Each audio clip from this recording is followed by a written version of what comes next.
Hidup kita ni, bila kita belajar, ya, kita kena ada 3 benda.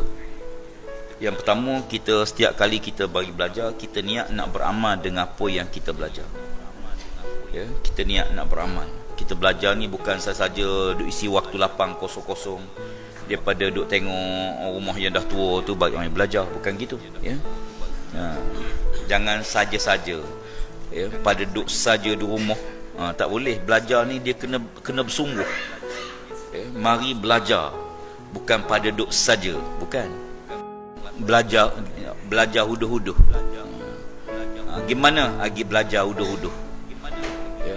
Nebah huduh-huduh, makna sambil lewa lah, pada duk saja tak boleh. Belajar ni pertama memang kena mari belajar, niat nak belajar, ya. Belajar walaupun, ya, tukang ngajar ni bukan ada ilmu, tapi kita pakat baca lah. Kalau tak betul, kita pakat betul, ya. Yang kedua, kita niat apa yang kita belajar ni kita boleh sampai pada orang lain.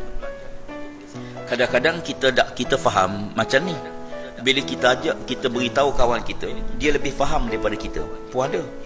Sebab akal manusia ni Tuhan buat tak sama, ya. Ada orang yang dengar sekali dia faham terus, ya. Ada orang kita ajar lain, dia faham lain.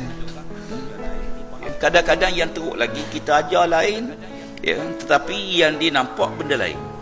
Tu lagi teruk, ya. Kita tengok orang lelaki nampak perempuan ni, teruk lah tuan-tuan. Ya, apatah lagi kalau nampak benda haram tu sebagai baik, ya. Benda haram tapi nampak seronok, nampak baik, nampak sedap.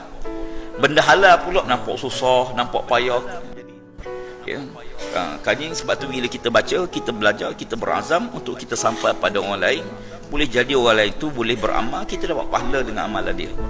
Kemudian yang ketiga, setiap kali kita belajar ilmu ni, ya, jangan sekali-kali kita nak tunjuk alim pada orang jahil. Jangan, ya. Jangan belajar untuk rasa untuk megah dengan ilmu yang kita tahu, ya.